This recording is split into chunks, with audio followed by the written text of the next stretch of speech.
Okay, so welcome to our annual information hour. This is already our fourth information hour, and just like in the previous years, the aim is to give you a good idea of what we have been working on this year, what we have achieved, and also to discuss a little bit on what's in the pipeline for next year. My name is Minna, and I work as operations coordinator at EiiF. I see many familiar faces, so I think most of you know me already. And with me this morning is our technical director, Luis, who will take over some parts of the presentation. Okay, so normally our foundation director, Andreas, would also be with us, but he's not here this morning. And he has actually prepared a little hello for us all. So I would like to start, before looking at the agenda, I would like to start with his greetings. Hey, hello everybody. This year's information hour, I'm very sorry to tell you I won't be joining, as we had a last minute decision that I will support two of our new TipCheck experts who passed exam and did the training in November. So it will be one at a brewery and one at a cheese production in the north of the Netherlands. And I'm just on my way heading towards getting there. And it's also a great opportunity for me to test the brand new TipCheck tool once more in the field.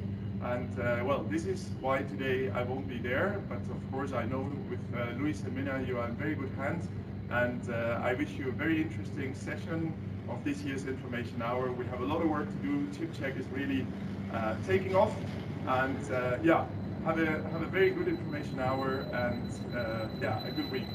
Bye.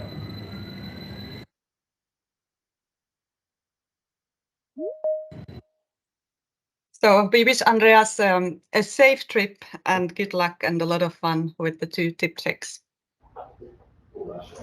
So today we are focusing on the following topics. First, a quick introduction of EiiF, and then a few words on the membership development, especially this year.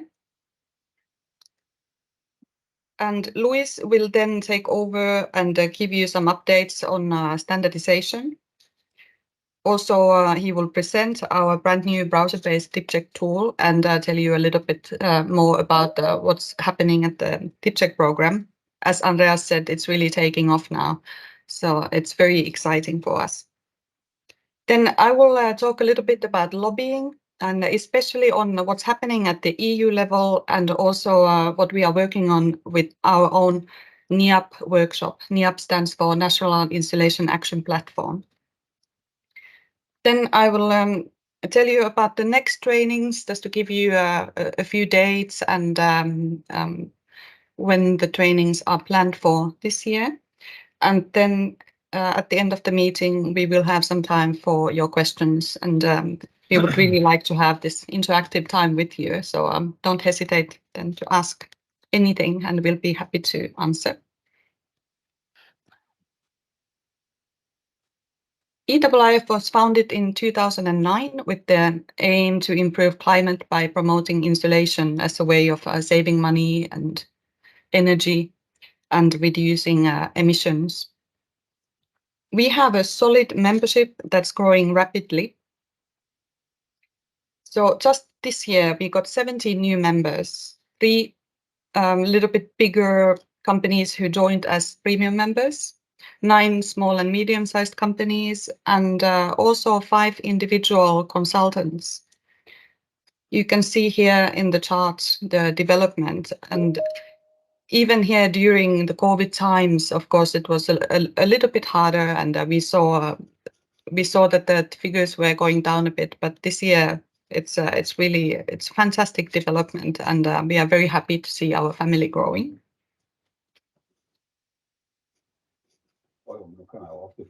So in total, at the moment, 70 members. We have 19 premium members, 51 regular members, and quite an even split between contractors and manufacturers, a little bit more contractors, and then 22 distributors or others. And others means other associations and also these individual consultants. And we are seeing really this tendency that we have a lot of requests from individual people with the technical knowledge participating in the TIPCHEC training, and they also want to be part of our foundation. As we are looking at statistics, I just have to tell you about our TIPCHEC statistics because it's really great. We have 145 TIPCHEC experts at the moment. If you look at this chart on the left, and let's start with the 2019, we were having this kind of number. It was quite a solid, just over 100. At that time, they were still TIPCHEC engineers. And then COVID, of course, COVID-19 hit us, and we saw that companies were not investing so much, and they were not keeping all the licenses. And then already last year, there was quite a big increase, and definitely this year. We already have lots of requests for trainings next year, so I think this trend will continue. And on the right-hand side, you can see which countries we are active in. I think this could be very interesting for you. And of course, if your country is not there, then I would recommend that you get in touch with us so that we can also get the TIPCHEC expert in your country. The TIPCHEC experts come from 51 of our 70 member companies, and we have TIPCHEC experts active in 26 countries.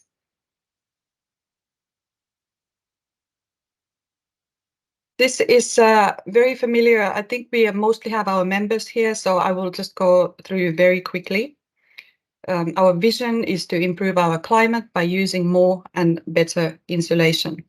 With better insulation, we are talking about circular economy and recycling, and in general, insulation that's better performing and more energy efficient than the insulation that's currently in place.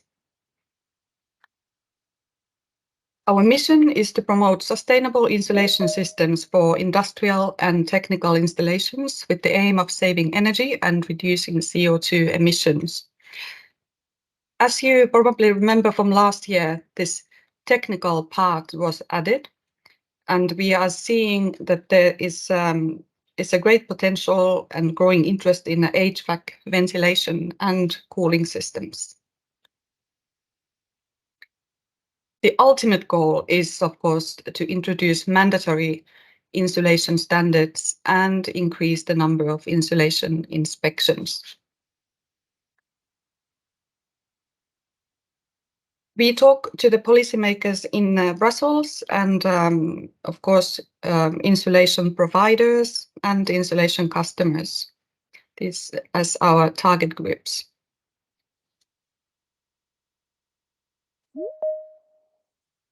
And moving on to our fields of activity, this also is familiar to you, so I will go through it very quickly.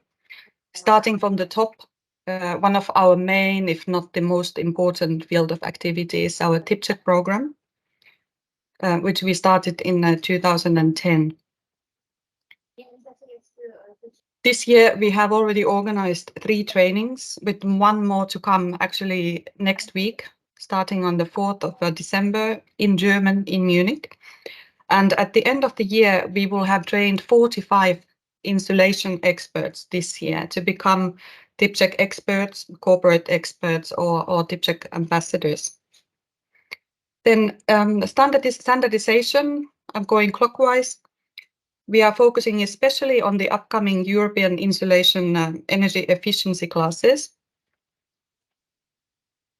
Lobbying, which means, for instance, participating in public consultations that are relevant to energy efficiency and pushing for these mandatory insulation standards. And we are, of course, working with our NIAP group, which I will talk more a little bit later. Building awareness means, for instance, creating documentation and fact sheets, providing the proof that insulation helps to reduce emissions and production costs. So all in all, it's about saving money. It's really a win-win for the climate and for the companies. We work together with our members on various projects, and we especially in this EiiF membership, we mean the platform that we provide for networking and for sharing best practices.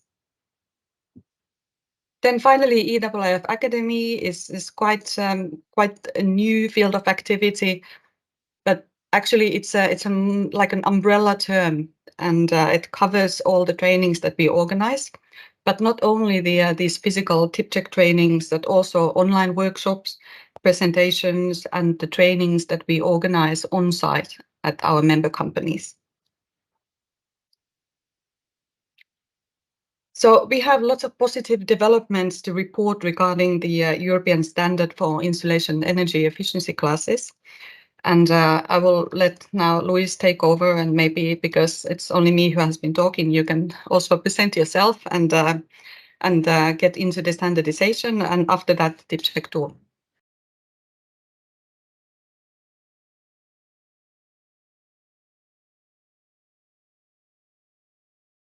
Luis, you are still muted. So thank you, Mina. I'm taking the presentation mode. First of all, nice to see you all here. It's impressive to see 56 people joining the hour. This is just informative, so the aim is not to really enter into the detail, and I will give you just an first idea or explanation about the standardization work and also about the new tool that is affecting, let's say, the tip check workflow. So for both parts, we are programming specific trainings to, of course, going more into detail. So you will receive later on during the year separate invitation for this kind of trainings. So now.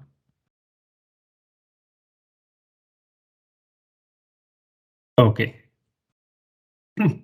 So regarding the standardization, so first of all, our little baby, the energy efficiency classes for technical insulation, the EN 17956. As you know, we have managed to really find a shortcut and reduce the time for the different ballots, for the different discussion, etc. And it will be finally published in Q2 2024. The good news is that we already know the final text, what is going to be. We know that the result of this test is equal to what was developed by our German colleagues in the VTI 4610. So actually, we can only win time introducing the idea, the concept, and also integrating this methodology in our different tools. So this is what you are going to see today. We are also working in a multiple benefit of energy efficiency investment in the working group 4. There we are not the main driver, let's say, as we were in the energy classes for technical insulation. So there we have still don't have a clear picture about what is going to be the timing for publication. We are also involved in the AG-Q7 document that regards the inspection guideline for technical insulation.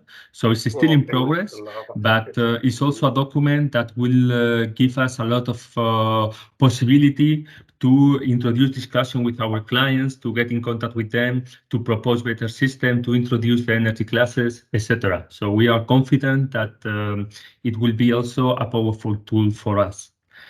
And finally, and this is going to be for next year, we plan on a study based on the EN 17463, which is basically an evaluation of the energy-related investment. So there, together with FAW, we plan to evaluate our technology in order to facilitate the work of the energy managers to be able to select which technology to use in order to fulfill the ISO 50001 criteria, etc. So this is a work that hopefully by the end of next year we will have a clear picture, and we are going to prepare like a kind of document report for it in order to support you when you are visiting your clients. So getting a little bit into a short introduction about the energy classes standard, and again, we plan to prepare or to give more specific trainings. But first of all, the idea of why we need this standard is first of all because we want to shift the discussion not only about prices but to talk about a performance.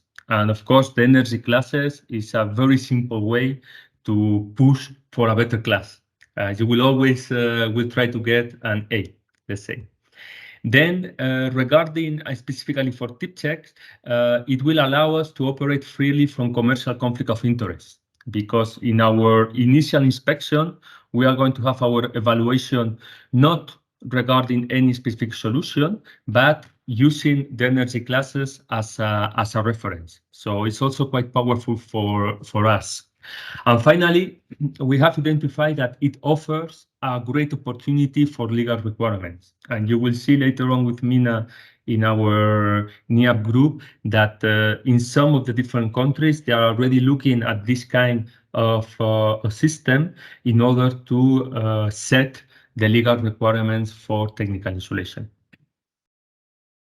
So you are, of course, familiar with the EU energy label. So this one in the screen is, I think that is for a freezer.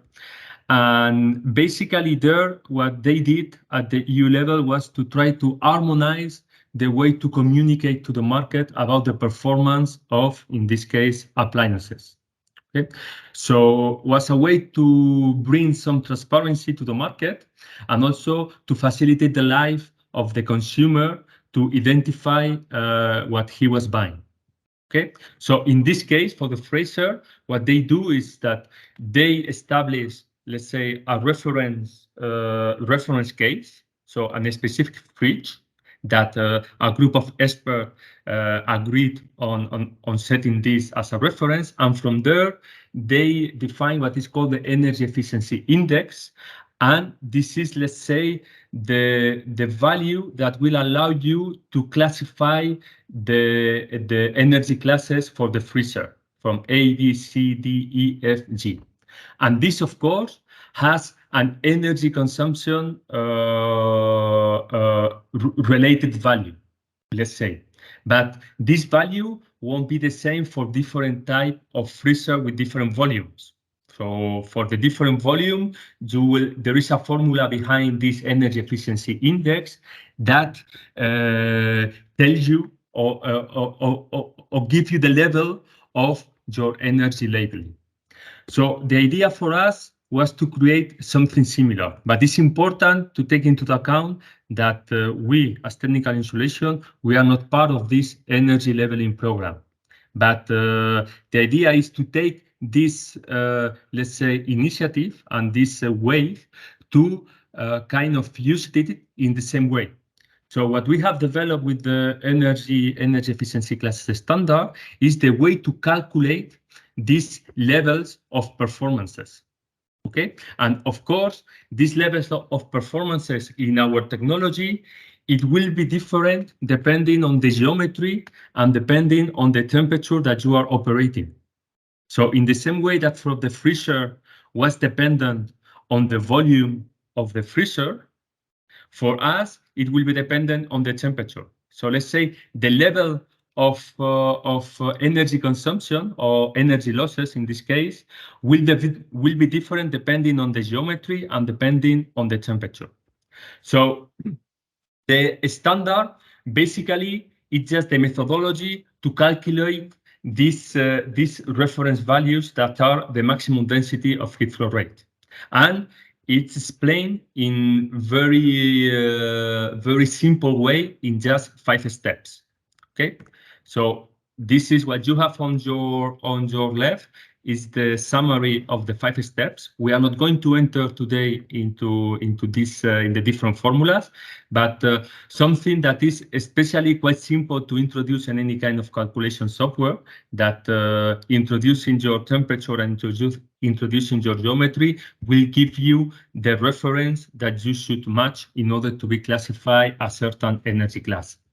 It also has and provide this kind of tables where, for example, if you are working with a DN100 and in your pipe there is a medium at 200 degrees, in order to be classified as an energy class B, your solution should have a density of heat flow rate below 53.9 watt per meter.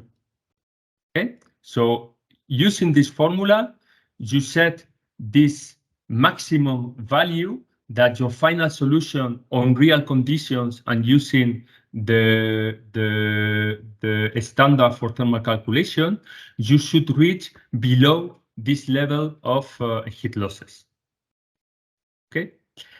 At the same time, the standard provides us what is called the indicative space requirement value, which is an orientation for the future insulation thickness, something that we believe will be also quite useful for engineers, that when they are designing a new line or a new plant, they will leave the required space for the future installation of the energy class that was selected. So how this value was, let's say, defined? Because we just explained that the standard gives you the methodology to calculate, but how this value of 53.9 was defined as energy class B. So for this case, there was, in the same way that for the freezer, there was to set this reference value with a specific model. In this case, a group of people, a group of experts working on the VDI 4610, they developed what is called the ecological optimum, which is just the lower carbon footprint for a given period of time. That defines the reference in order from which you will define the different energy classes. So if you look at the carbon footprint of our material, and this is in this case the line blue, let's say when we are increasing the thickness, we have more CO2 emissions, because you need to consume more energy, you need to consume more raw materials in order to produce your material with a thicker solution. If we look from the operational point of view, when we go to thicker solutions, of course, you reduce the emissions when this material is installed. So there is a point which is called the ecological optimum, which is the minimum of the sum of these two values. So this is the minimum of the carbon footprint of our solution. So in this case, for our DN 100 at 200 degrees, we said that for an energy class B, the heat losses which are related with these emissions, okay, is 53.9. And this is the value that is calculated with our standard. So it's a little bit confusing, but let's say it's also, I think, that will be quite powerful to say that the levels that has been designed are actually based on CO2 emissions. And it links completely with the Green Deal and with all the policies that are being put in place in the different member states. Okay. So looking how to work with this standard in the future. So we know that our insulation system are intended to insulate objects according to operational requirements. So for not losing the temperature that is required for a different part in our process, for personal protection, for economical and energy efficiency aspects. Okay, so in some cases, you have to fulfill different criteria. So in the case of the energy efficiency, what our experience tells you that it normally set the highest requirements. So we propose to start our analysis to start setting the level of what is going to be our energy class requirements, and later on double check if you are fulfilling the rest of the criteria. So for example, we will start first of all defining what is our energy efficiency class. And one, this is based, and of course, knowing the geometry and the operational temperature, we are going to get the maximum allowed density of heat flow rate, which is these values. And these values are initially independent from the solution, from the material, from the ambient conditions. This is just a value that later on, in reality, with your solution and with the real condition, you need to match. Okay, and this is the second part where we are going to use the standards available for thermal calculations, the EN 12241 or the VDI 2055. Okay, and there you need to design your solution. So you are going to define the material, the thickness, and the installation conditions. If you are going to use spacers or any other kind of thermal bridges that you need to put as a part of your system. And then you need to calculate the heat flow rate of this solution using average ambient conditions. So average ambient temperature and average wind speed. And then you need to verify that your solution has a lower losses than that was defined by the energy efficiency classes. And here I need to tell you sorry, because this is not correct. This symbol. Okay. No, it's correct. Sorry. It's correct. So your solution always need to have lower losses than what is defined by your energy class. Okay. And then you have set your solution, okay, that has lower losses. Then you need to double check that you are still fulfilling the rest of the criteria. So in this case, that your process is still okay, that if there was a requirement about maximum surface temperature, that your system is below this temperature, and if there was any kind of condensation control, that you are below, that you won't have any problem about condensation in your system. Okay, as I said, in our experience, when you are working with energy classes C, B, A, you won't have any kind of problems for other type of requirements like a maximum surface temperature or process requirement. Okay, but still, it's your responsibility to double check that what you have designed using the energy classes still fulfill all the requirements from the customer. So, going to a specific example, we are going to, in our first step, we are going to define energy class B for a pipe DN100 at 200 degrees. Okay, so there, as I said, this is independent from the final solution, the material, the thickness, and also it's independent from the ambient conditions. And based on the standard, an energy class B for this geometry and this temperature is 53.9. Okay, so now we are going to design our solution. And for this solution, I have to select my material, my thickness, and also the installation conditions. Okay, and there I need to calculate using the EN 12241 what is going to be the heat losses or the density of heat flow rate of this specific solution. Okay, and in this calculation, I need to take real conditions. So in this case, for example, I'm taking that average real conditions are 10 degrees and a wind speed of 2.5 meters per second. So I try with an initial solution, which is a mineral wool water mat 120 millimeters. And because it's a water mat, okay, you have a specific thermal conductivity, but you also have spacers, okay, in your solution. So looking at this 120 millimeters, I see that the losses that I have are 58.8 watt per meter. So if we go to our table here, we see that this value does not fulfill the requirement of an energy class B, because you have to be below 43.9. Okay, so this solution is not correct. So I have two options. Either I can increase the thickness of this, let's say, this proposal, or I can try to find a different product or a different material.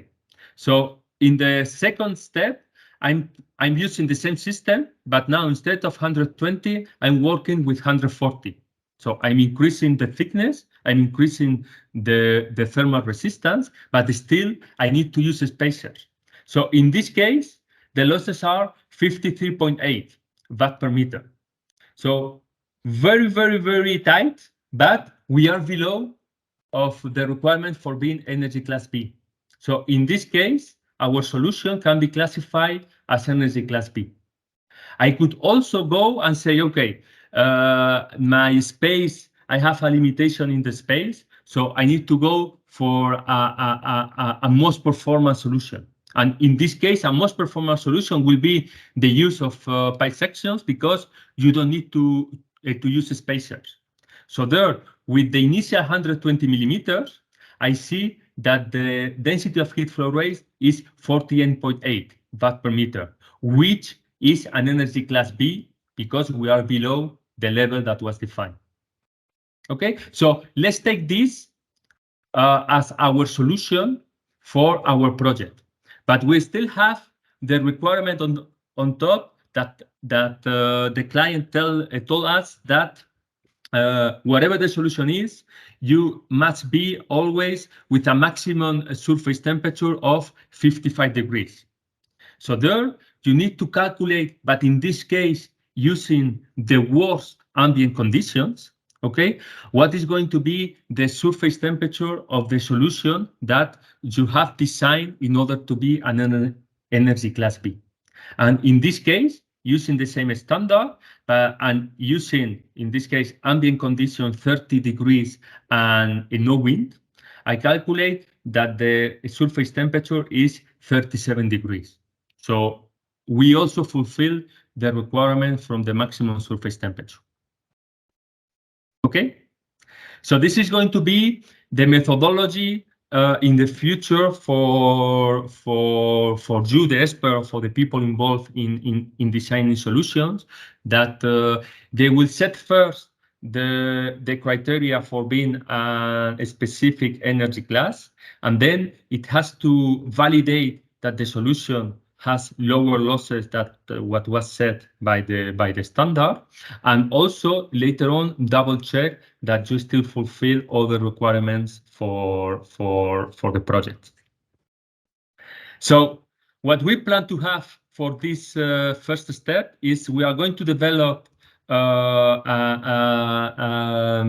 tool in our website that in a very easy way you will introduce the energy class, you will introduce the operational temperature, and you will introduce the type of geometry that you are working with, and you will get both information, the indicative space requirement and the maximum allowed density of heat flow rate, which is the level for your designing.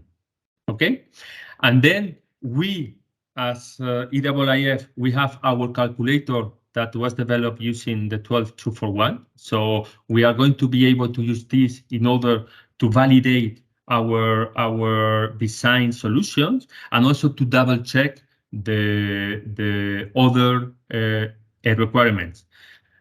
As you know, there are other softwares available in the market, commercial softwares, that also use this standard or the VDI 2055 that can be used to make this validation and other requirements. Okay, so in this case, I was using what we have available with the tip check calculator to do both the design and a double check of the requirement as I was presenting before. Okay, so what is the impact of all this in our tip check program? And I'm checking the time. Okay, we are okay. So first of all, we have adapt our tip check workflow because we have seen the, let's say, the potential of the use of the energy classes to simplify our position as EiiF and also as a tip check, as a kind of an independent report that is independent from the solution. Then, of course, the different expert or you have your specific interest about your solutions, and this is something that you must add on top of this. Okay, but in our new, let's say, workflow, we remain kind of independent because we use the reference of the losses of the different energy classes. So as you know, the first step is always the acquisition. So we are going to convince the client that is worthy to make an inspection. Then we have our preliminary contact. Then on the field, we are going to run our inspection where we are going to collect data. We are going to analyze and prepare a report, and then we are going to present this report. And the powerful of the new energy classes is that we can make all these steps without referring to a specific solution. And just with our new tool, you are going to refer to a certain energy class level. And from there, you are going to calculate the potential savings from what you are checking or inspecting in the plan, compared with the losses that you will have if you install a specific energy class. Okay, then later on, okay, you are going to discuss about the implementation, and if the client is interested, then you are going to prepare what is going to be the solution that fits for this specific application. So you are going to provide the technical solution, and then of course you are going to provide the financial cost for the client. Okay, and then if everything goes well, he will agree with the budget, and they will proceed to the installation, to the insulation work. Okay, and then of course the client will run with a most energy efficient production. Okay, so quite interesting for us that if you look at this new workflow, here we can already provide an energy audit report, a tip check report, using the energy classes. Okay, and then you just need to add extra information about what is going to be the specific solutions, what is going to be the specific prices, or what is going to be the final payback for the client. Okay, so this part actually can be all done with the new tool, the new tip check tool, that it's going to be exclusive for our tip check experts. And again, we don't want to enter into give you a training about the tool, because this is something that it will be programmed in the future. But basically, I want just to give you an initial feeling about what it is. And the idea is that with the new tool, we have integrated all the feedback from the last, let's say, 4 or 5 years working with our former application. Okay, we have gathered different ideas from different tip check experts about how to make this work more simple. And without entering into detail, we have integrated a lot of shortcuts that simplify the work when you are in the plant. Okay. Also, that something that will be very powerful is that you can integrate now images from your infrared camera. Okay, and because that was a requirement that from our expert that was telling us that that was the most annoying part of the work, was to match the infrared images with the final report. Okay, so this is something that has been automatized. Okay, and this is the type of the result that you get from the tool. So you set your energy class, then you evaluate what is your current consumption, and from there you can calculate the energy saving, the CO2 emission reduction, and the cost savings. Okay. Also, you get as an output what we said, the indicative space requirement for the selected energy class B for this specific application. Okay, something that is also useful to give you, it's just an orientation. Again, it doesn't mean that you need to put this thickness. It means that it's an orientation about the space that you will need in the future. So this is an overview of the final report that you get. Here also we have introduced a lot of possibilities for kind of customize the report to the specific project. And you will see it during the different trainings that we are going to provide, how to do it. Okay. But the most important part is that with this report here, you stop at this level and you can already present something to the client. And later on, if he's interested about the potential savings, then you can go to the office and start working on the final solution and start working on the financial proposal that you will offer to the client. Okay, and I think that this is quite powerful and that will optimize a lot the work of our expert on the field. Okay, and then imagine that the client agreed. Okay, so you define the solution, you define the investment, you have here the cost, you define the payback, and then you get your final solution installed. Okay, and you can even, and we have some feedback from some expert that they had been asked to make again the inspection once the installation was in place, to double check that everything was correct.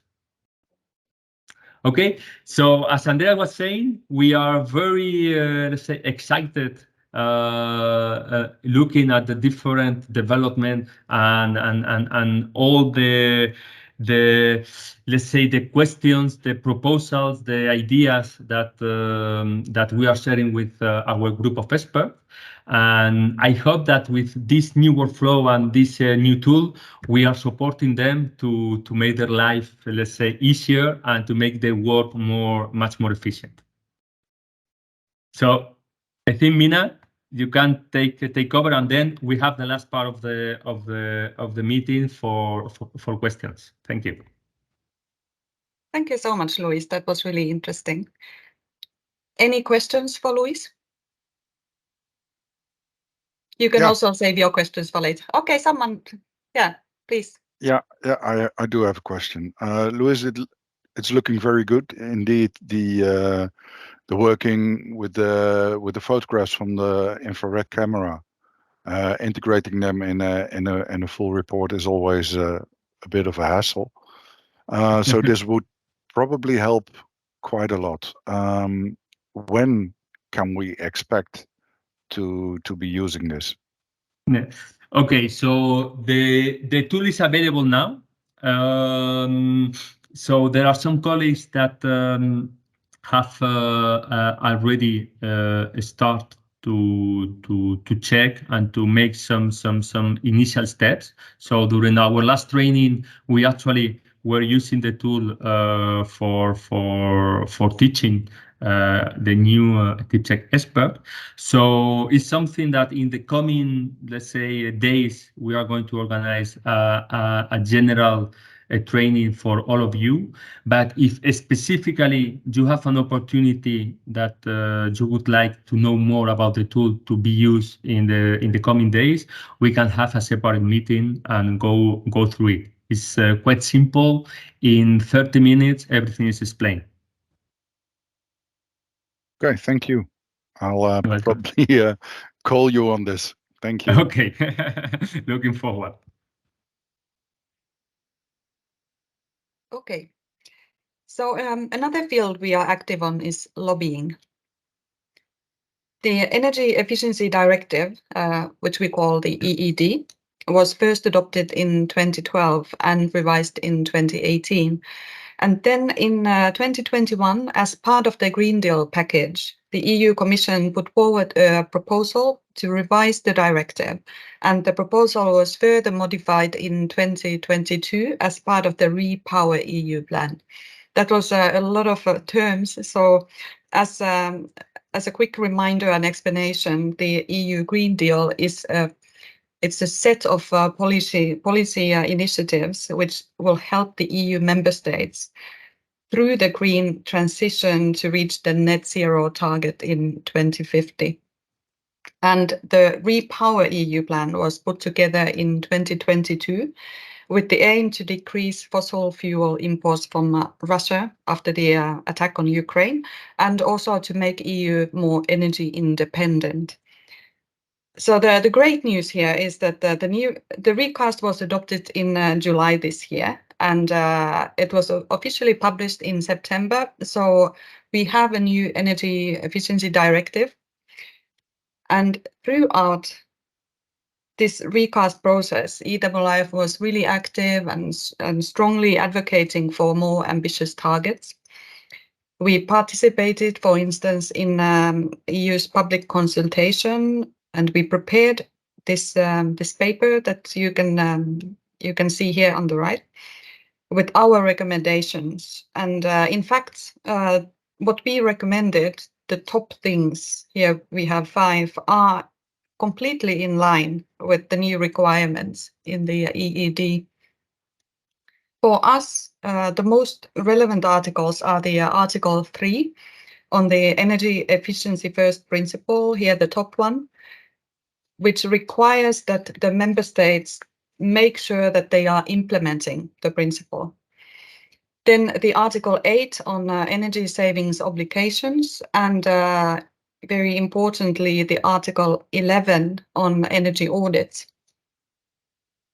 The Article 11 requires companies with an annual energy consumption of more than 10 terajoules to run an energy audit every 4 years.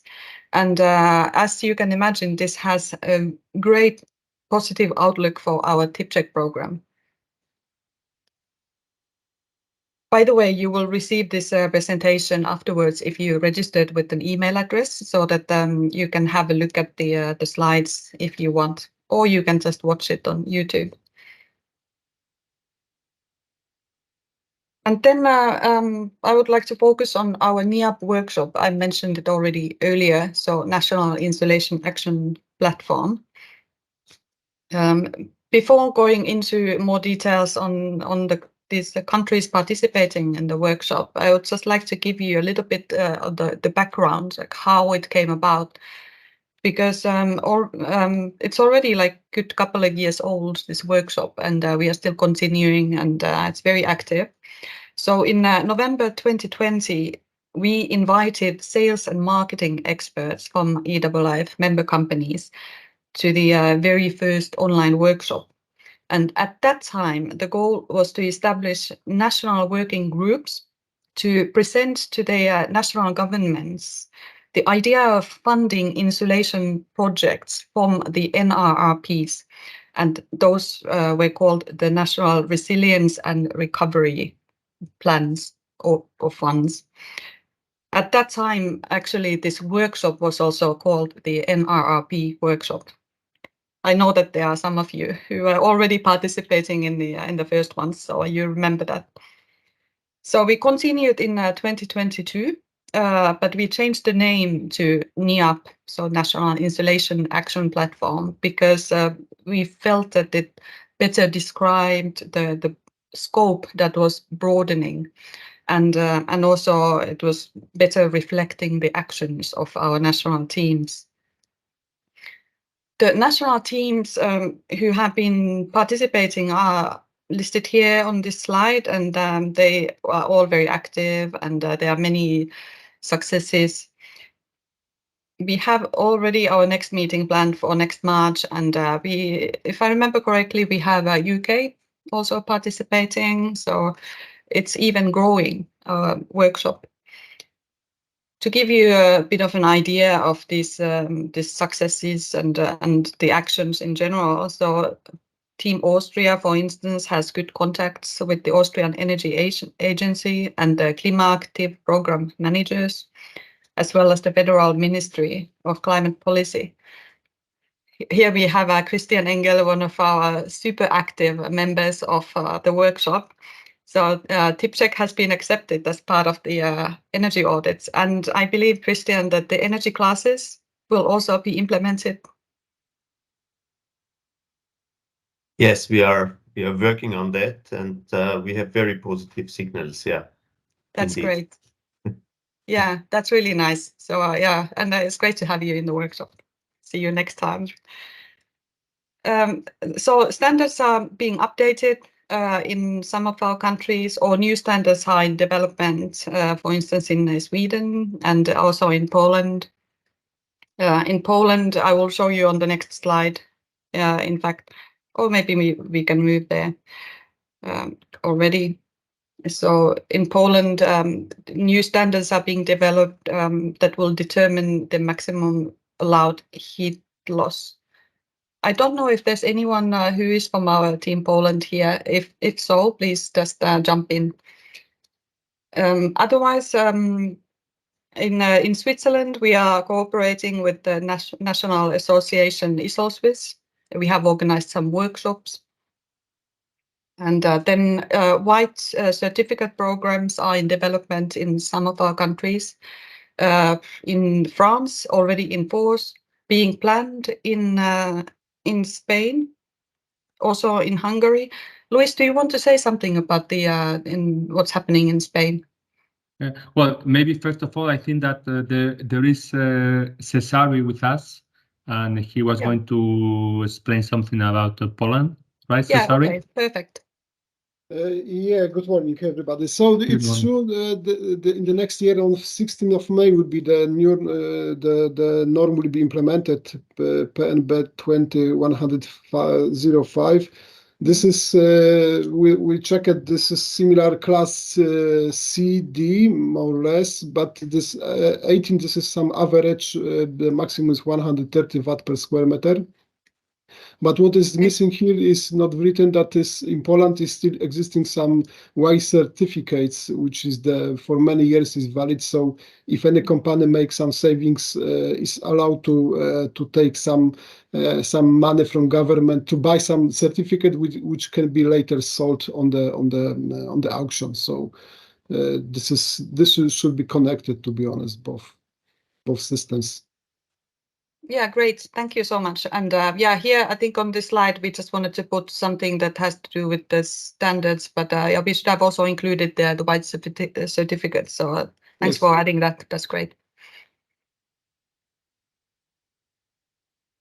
Yeah, Luis. Okay, yeah. So just for something- Spain, I don't know if Juanjo, I think that he was here, if he wants to add something. If not, what I know is that they were trying to develop a kind of white certificate system, trying to get some ideas from what we develop in France. But of course, adapting them to the Spanish market, and I think that is already in place, but to be confirmed. Okay, great. Juanjo, I think that yes, Juanjo. Sorry. Yes. No. Hello, everyone. Now Hey. this type of system is implemented in the legislation, and in Spain is starting, and in this moment we don't have some comments about the use of this type of certificates. It's starting. In the next month, we will see what is the type of implementation of this type of certificates. Okay. Thank you, Juanjo. Yeah, thank you very much.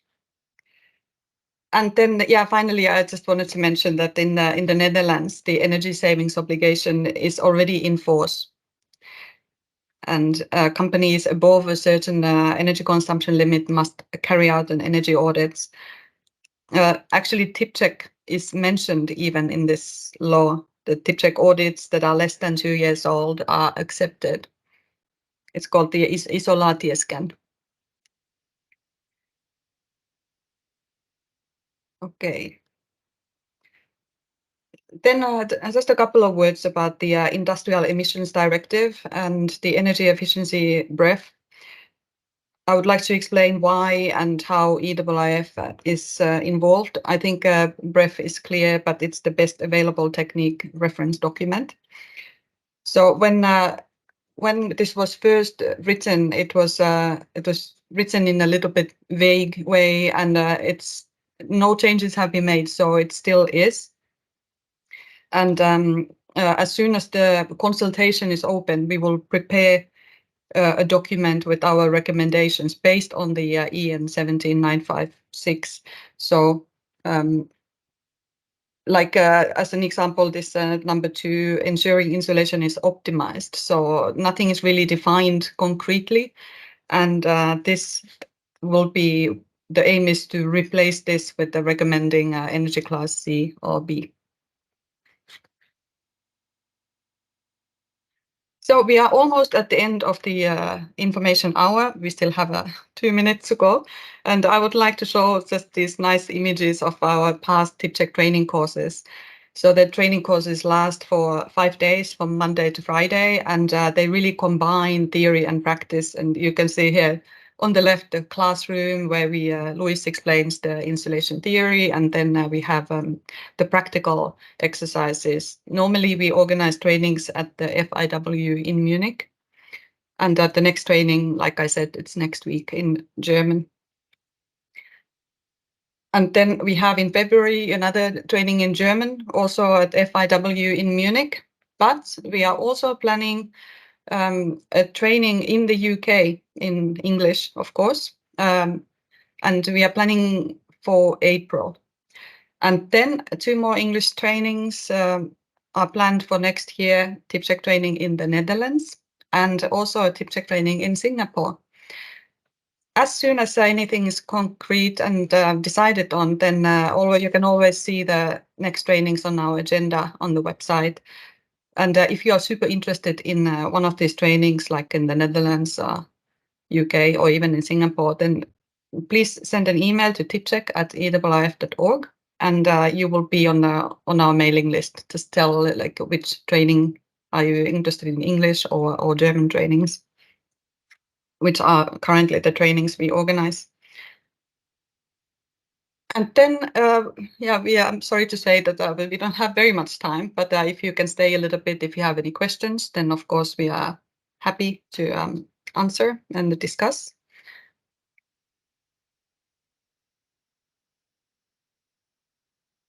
And if we don't have any questions and it's exactly 10 o'clock, then we would like to thank you once again for participating and listening. And Luis, do you have anything to add?